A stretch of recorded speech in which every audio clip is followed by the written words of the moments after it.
Desde chicos, lo primero que nos preguntamos es ¿por qué? Una pregunta que nos acompaña toda la vida. ¿Por qué? En el bar, en la calle, en el trabajo, en el subte, en el taxi. ¿Por qué? La ciudad, el país y el mundo, más allá de la coyuntura. ¿Por qué? La pregunta de siempre con la profundidad que la actualidad a veces nos hace perder de vista. ¿Por qué? Así de simple, así de profundo. Graciela Fernández Mejide se pregunta ¿por qué? En la 1110.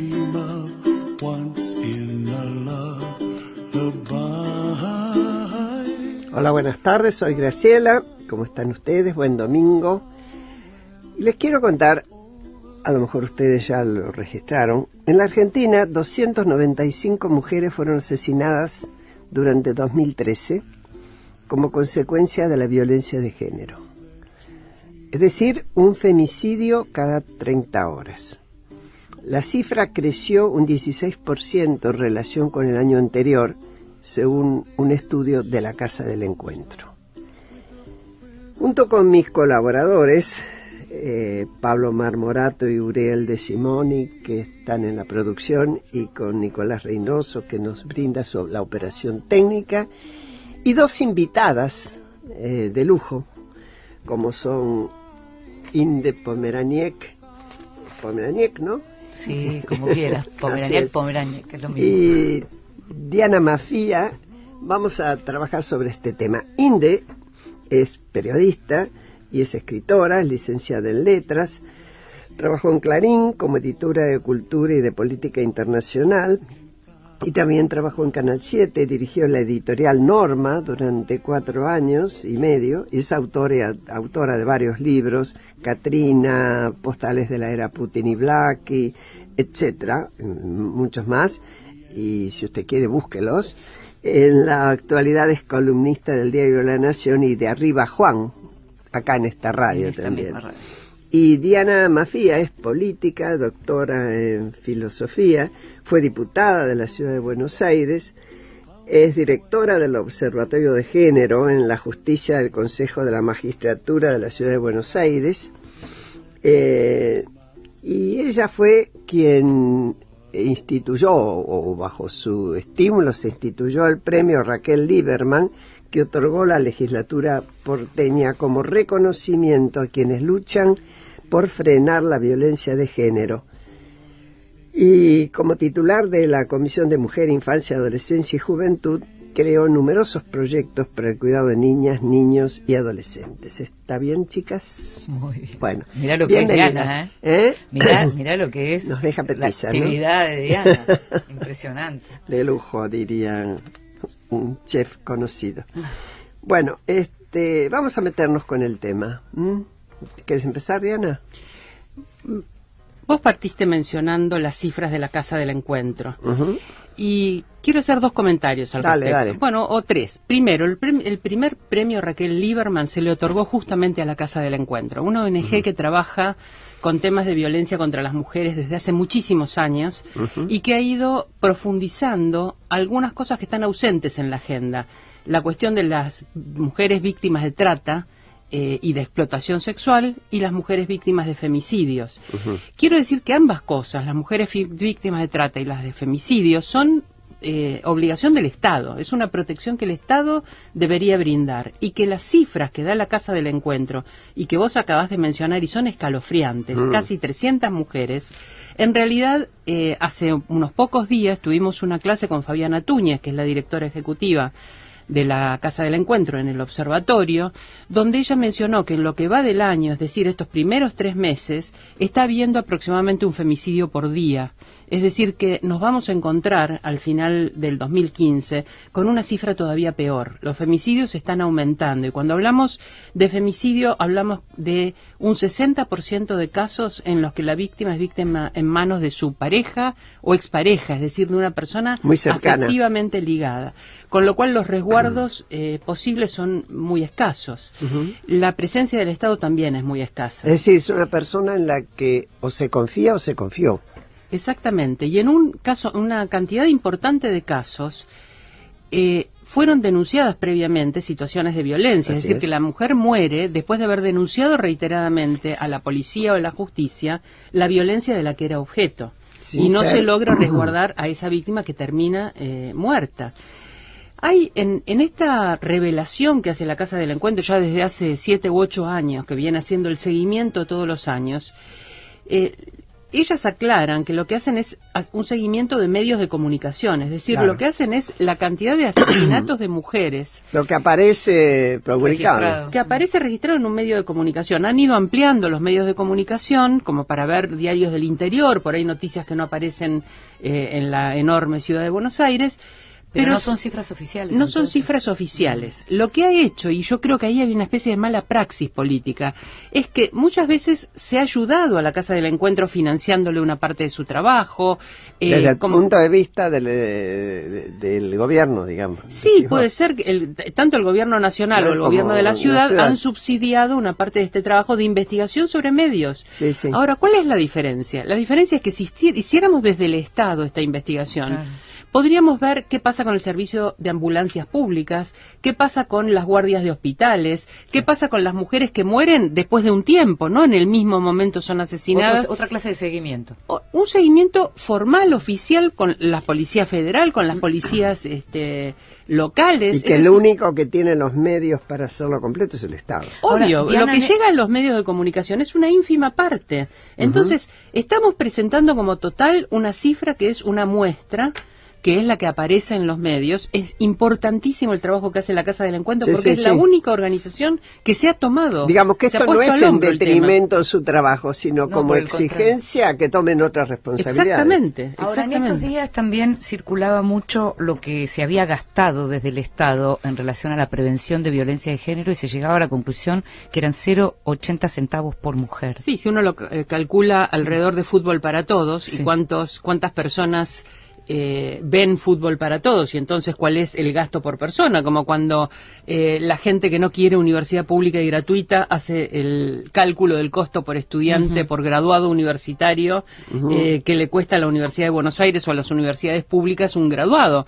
Lo que tendríamos que pensar es ese valor retenerlo a favor del país, es decir, que ese graduado no se tenga que ir. Es una inversión. Exactamente, pero efectivamente la inversión en violencia es ínfima, y también hay una mala praxis. Fíjate que la ley de violencia, que es una ley que produjo un cambio sumamente importante para visibilizar, es una ley del 2009, donde en su primer capítulo lo que hace es enunciar las distintas formas de violencia exhaustivamente. Por lo tanto, se ve que la violencia no es solamente la violencia física grave, sino que puede ser violencia psíquica, económica, obstétrica, simbólica, institucional. Muchas otras formas de violencia aparecen ahí enunciadas.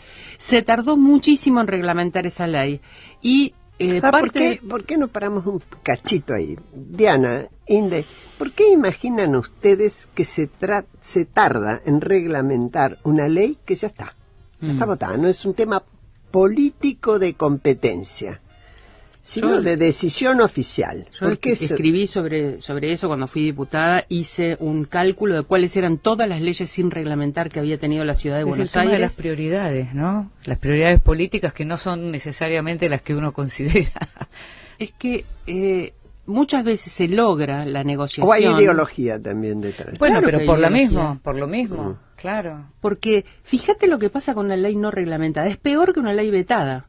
Porque una ley vetada por el Ejecutivo se puede retomar. Se puede insistir la legislatura y puede retomarla. Pero la campaña ya se terminó cuando una ley no es reglamentada queda en un limbo donde no se aplica, no tiene presupuesto y nadie puede objetar que no está poniéndose. Entonces, si la ley está, te dicen. En realidad es mucho peor una ley no reglamentada que una ley vetada. Porque no tiene ni siquiera la valentía política de confrontación entre el Ejecutivo y la pluralidad del Legislativo. Hay diferentes maneras también de ir demorando las cosas, ¿no? Otra de las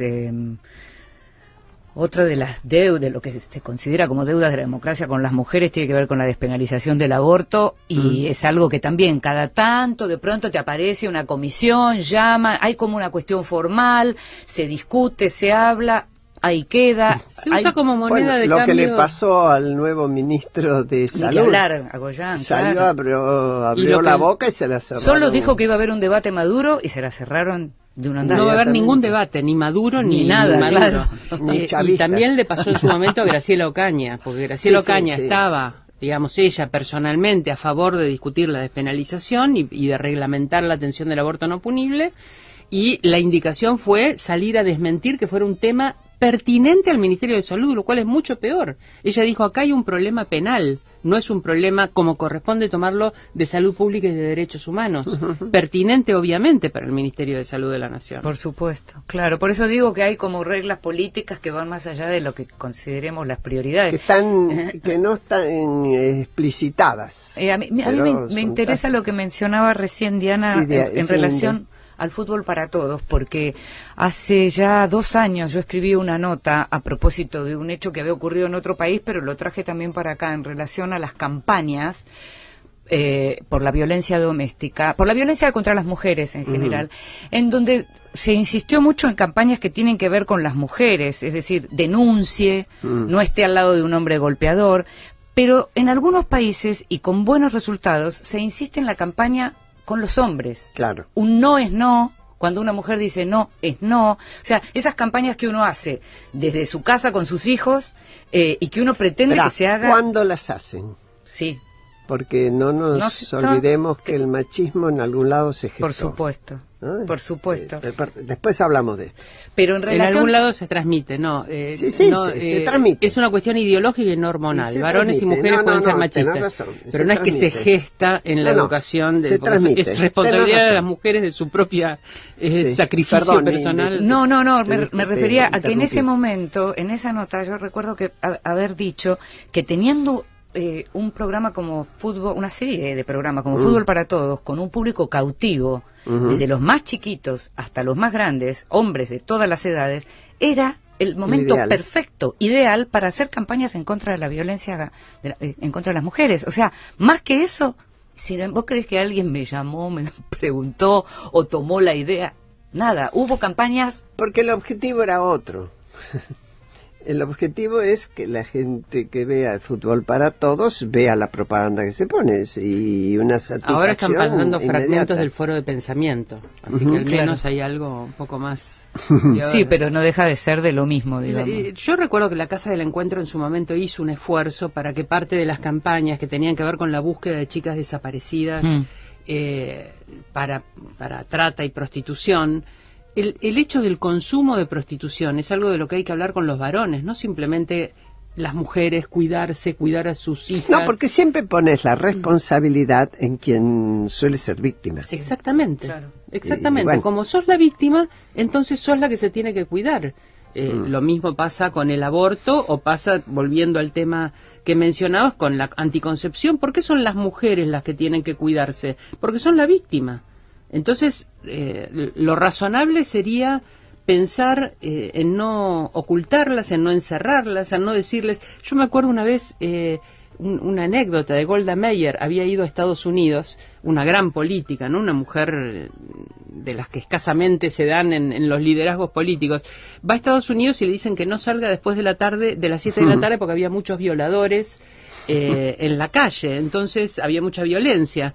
Entonces Golda Meir dice, entonces que no los dejen salir a ellos. Claro. Era de sentido común. ¿Cómo es ella la que tiene que quedarse encerrada porque es territorio liberado? Pero esta cuestión de lo público y lo privado, la calle y la casa, hace pensar que las mujeres van a estar seguras en su casa. Y si volvemos al tema de la violencia, el lugar más inseguro para una mujer donde sufre los mayores casos de violencia, de accidentes, es la casa.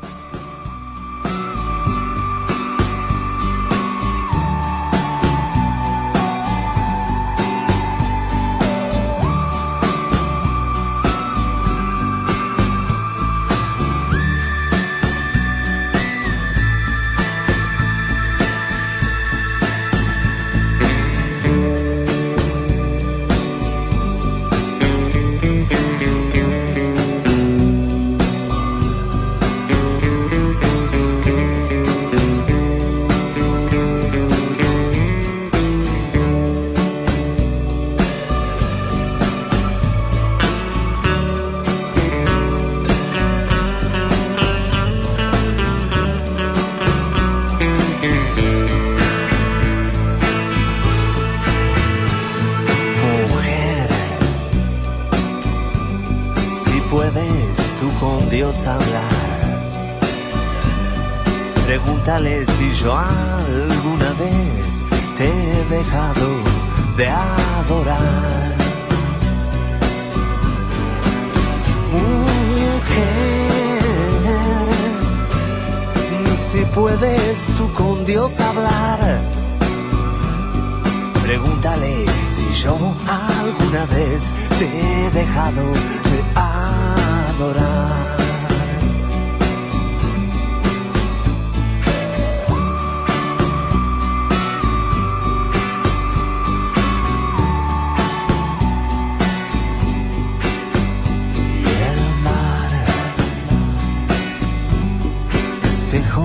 De mi corazón,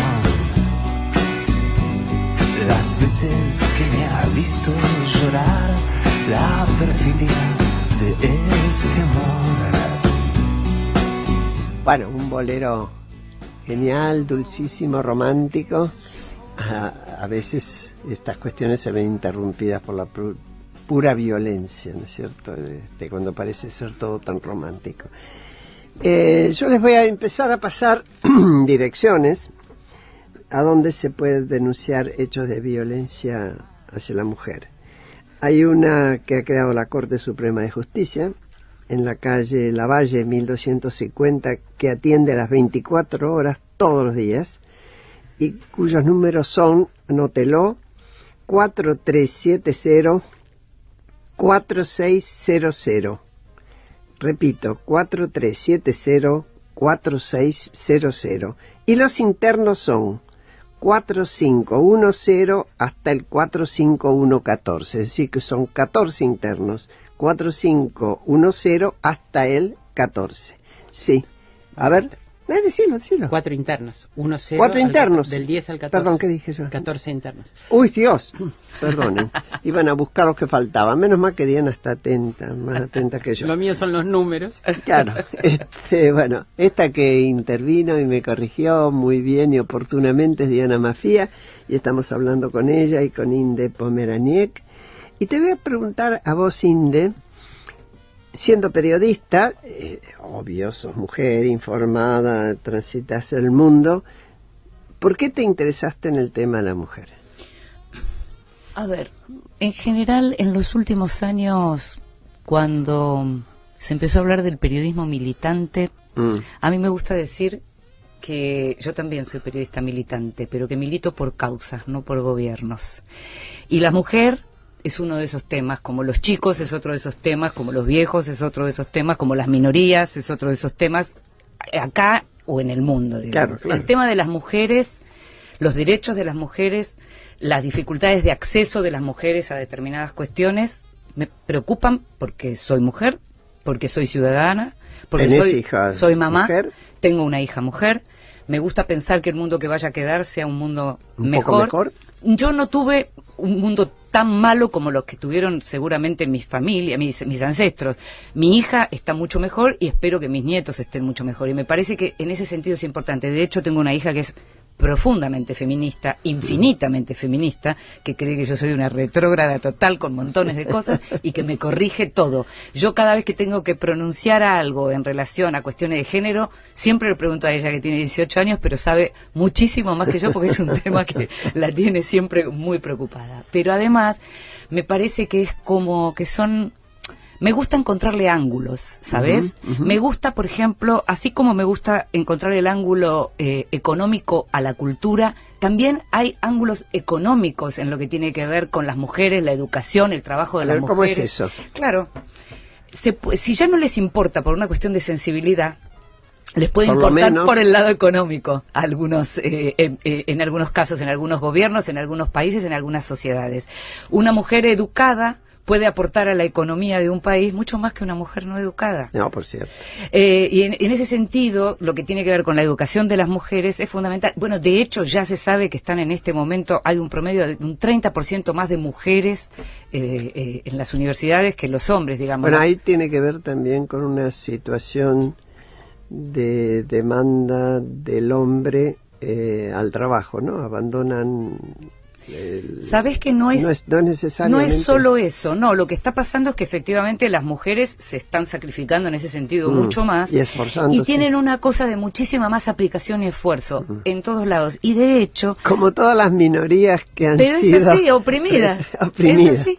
Y vos sabés que de hecho se da que en las pruebas PISA en Europa a las mujeres les va infinitamente mejor que a los hombres. Todavía eso no se ve, lo hablábamos en estos días en el programa en Arriba Juan, todavía eso no se ve compensado en términos salariales porque siguen ganando por el mismo trabajo menos que los hombres. Pero sí ya se está techo viendo de cristal. el techo de cristal. Pero sí eso ya se está viendo. Mi interés tiene que ver con eso, por eso, Graciela. ¿Qué es el techo de cristal al que hicimos mención? Y a vos te pregunto, Diana, si te parece válida esa expresión. El techo de cristal es un concepto, es una metáfora para señalar esas barreras que no son visibles, pero que obstaculizan la carrera de las mujeres. Es como si subiendo una escalera hubiera ese techo de cristal, entonces en algún momento la mujer ya no puede subir, aunque la ley te diga que sí. Exacto, son visibles las formas del ascenso, pero no es posible hacerlo y no se ve la barrera. Ese es el aspecto relevante, hacer visibles cuáles son las barreras es parte del trabajo que ha tenido el feminismo en estos últimos 30 años. Pero hay otros que son interesantes metáforas para hablar de los obstáculos en la carrera. Por ejemplo, y hace poco hicimos una encuesta en el Poder Judicial de la ciudad. Parte de la tarea del observatorio es ver las relaciones de género dentro del Poder Judicial y las barreras de género en el acceso a la justicia. Un aspecto es lo que se llama piso pegajoso. Piso es decir, pegajoso. Las mujeres que encuentran un equilibrio entre su vida personal y su vida laboral no desafían lugares superiores o no intentan hacer cambios, se quedan en esa situación de equilibrio por el temor a tener que volver a negociar todas las cuestiones vinculadas con su vida privada, su pareja, sus hijos, su trabajo, su tiempo personal, su estudio, lo que fuere.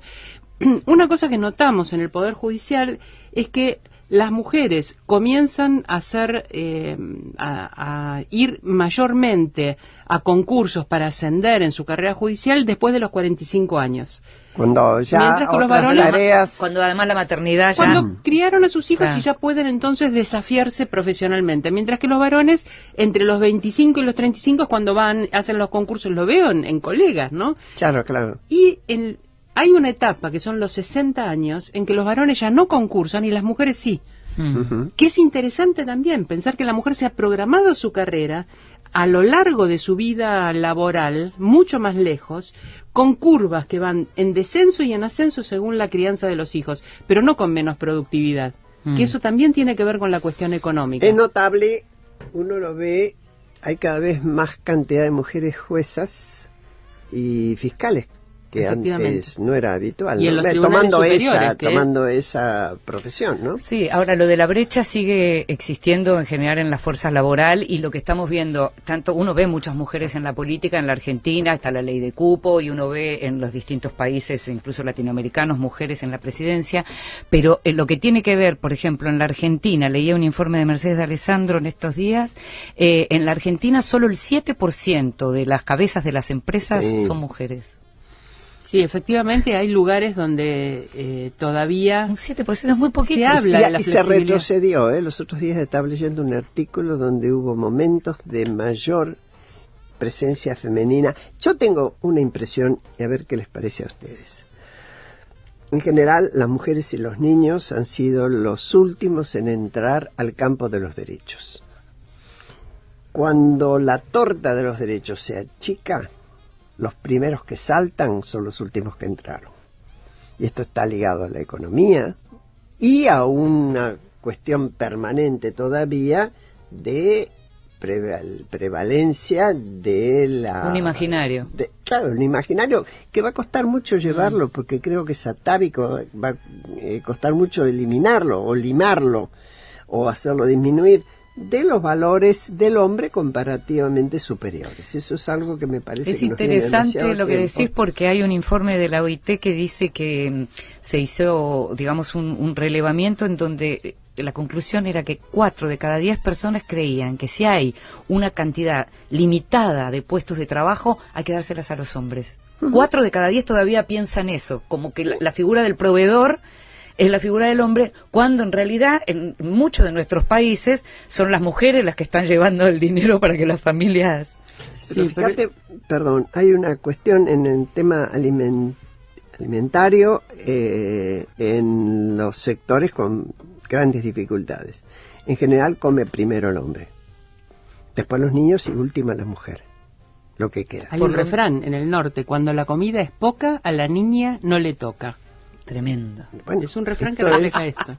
Esto es terrible. Que la proteína hay que dársela al que va a hacer trabajo porque físico. Pensás, claro, Sí, pero bueno. eso no le impidió a las mujeres ir a cortar caña, caña de parir. azúcar, bueno, y parir desde ya. Estamos, bueno, ya estamos convirtiendo esto en un programa sobre la mujer, y la verdad que, y ahora las insto a que en los próximos bloques, después de esta tanda, vayamos un poco más al tema del femicidio, si les parece bien, ¿eh? Gracias. Seguimos.